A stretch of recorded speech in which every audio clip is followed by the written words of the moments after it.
Este vídeo va a ser algo distinto y puede que raro, porque vamos a enseñarte en él toda la potencia y toda la capacidad de un chip en un ordenador. Hablamos del procesador AMD Ryzen 7 5800X 3D. El último procesador de AMD de microarquitectura Zen 3 con el que vamos a poder exprimir al máximo los juegos, aunque no solo juegos, las posibilidades son muy amplias, como vas a ver. ¿Quieres saber qué pruebas hemos hecho en este procesador para ver qué posibilidades nos da? Quédate en este vídeo que te lo vamos a enseñar.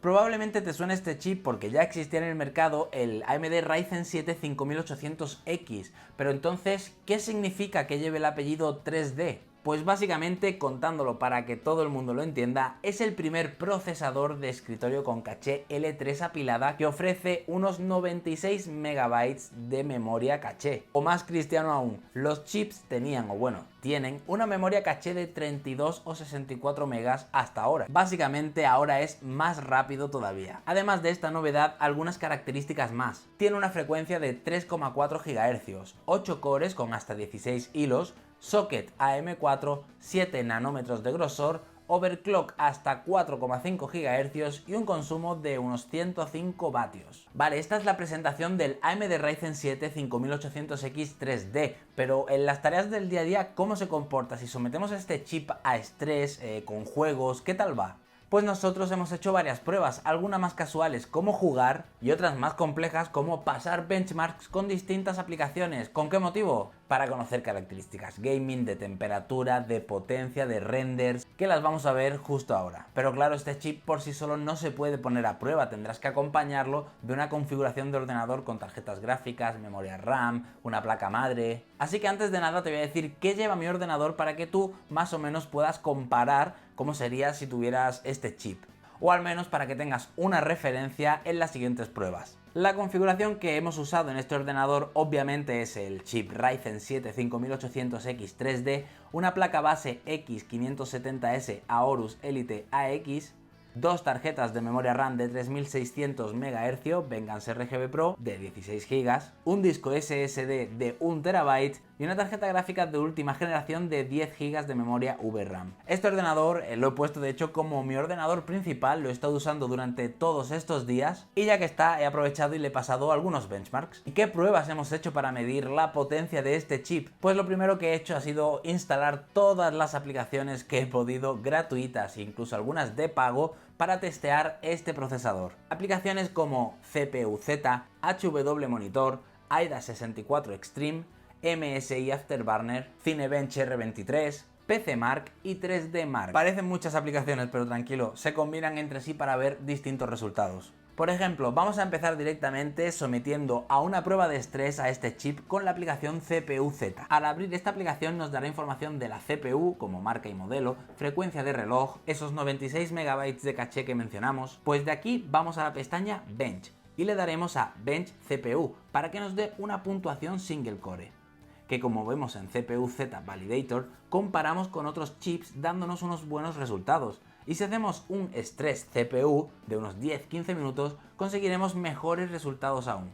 Esta es una prueba general para ver algunos datos de la CPU que como veis dan buenos resultados. Si queréis podéis hacer la prueba de AIDA64, la versión gratuita que te da algunas especificaciones más, te da algunos benchmarks más, pero a mí personalmente no me gusta, yo prefiero utilizar CPU-Z para este tipo de pruebas. Luego, para hacer esto más divertido, he instalado MSI Afterburner, que nos enseñará FPS reales en una situación cotidiana jugando videojuegos. Tengo que aclarar, ojo, que las pruebas están realizadas en calidad épica o ultra y en resolución Full HD. Y he utilizado la herramienta HW Monitor para medir temperaturas, frecuencias de reloj, consumo. Por ejemplo, en Valorant, un juego no muy exigente pero que es de los más jugados a día de hoy, tenemos como veis una temperatura bastante estable del procesador, unos FPS también estables alrededor de 500 FPS y un consumo del resto de componentes bastante correcto.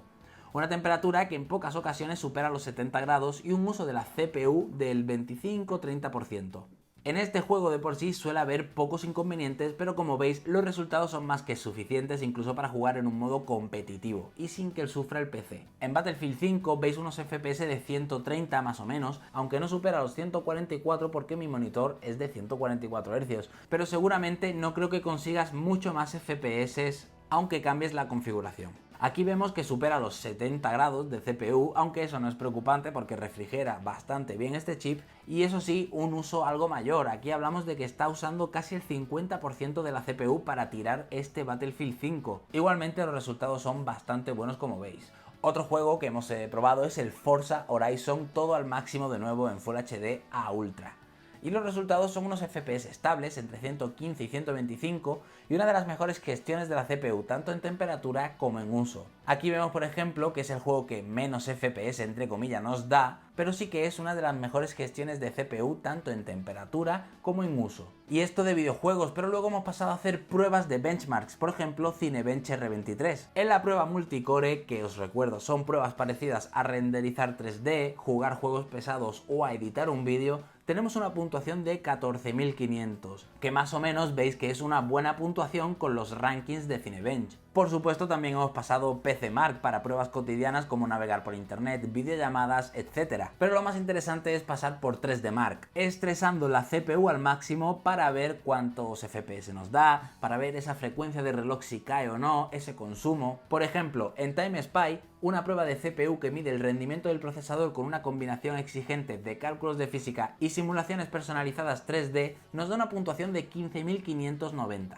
Aquí de hecho podéis ver que no está muy lejos del número 1 que realizó esta misma prueba con esta misma configuración. Luego pasamos por Fire Strike, que es una prueba combinada que incluye teselación, iluminación, simulación de humo y partículas y postprocesamiento en la GPU, mientras que la CPU se encarga de ejecutar 32 simulaciones de física paralelas. ¿Y los resultados? Pues nos da una puntuación de 35.452, que si lo comparamos con el número 1 sitúa a este chip en el top 10. Los benchmarks ya os digo que no engañan y aquí están las pruebas de que este chip funciona realmente bien. Por último pasamos un benchmark del 3D Mark expresamente de la CPU que se llama perfil de CPU y lo que hace es 6 pruebas que utilizan la misma carga de trabajo, lo que cambia es la cantidad de subprocesos en cada vuelta. Una puntuación más alta significa que la CPU realizó el trabajo más rápido. Y los resultados son estos, colocándolo muy cerca de este chip de la prueba número 1 con esta configuración. Y hasta aquí los tecnicismos, las matemáticas, las pruebas, pero al día a día, ¿qué me ha parecido este chip AMD Ryzen 7 5800X 3D? Pues sinceramente este chip con esta configuración que he usado, que la verdad que es una configuración media alta, es más que suficiente para el gaming, dándonos unos resultados y una experiencia bastante increíbles, la verdad. Con una muy buena gestión de la temperatura, con una eficiencia energética que lo situó por encima de su hermano anterior, el 5800X, compitiendo directamente con rivales muy justos, a veces incluso superándolos, y convirtiéndose en una de las mejores opciones a la hora de renovar tu ordenador o comprar un nuevo chip gaming, o a la hora de hacer entero tu ordenador, que también es bastante divertido. Pero a vosotros, ¿qué os ha parecido? A mí ya os digo que me ha encantado y me parece una de las compras del año este chip AMD Ryzen 7 5800X 3D, el nombre también es largo, pero es un chip totalmente recomendado con el que no vais a tener ningún problema con una configuración media alta. Yo me despido aquí y nos vemos en otro vídeo de PC Componentes. Un saludo.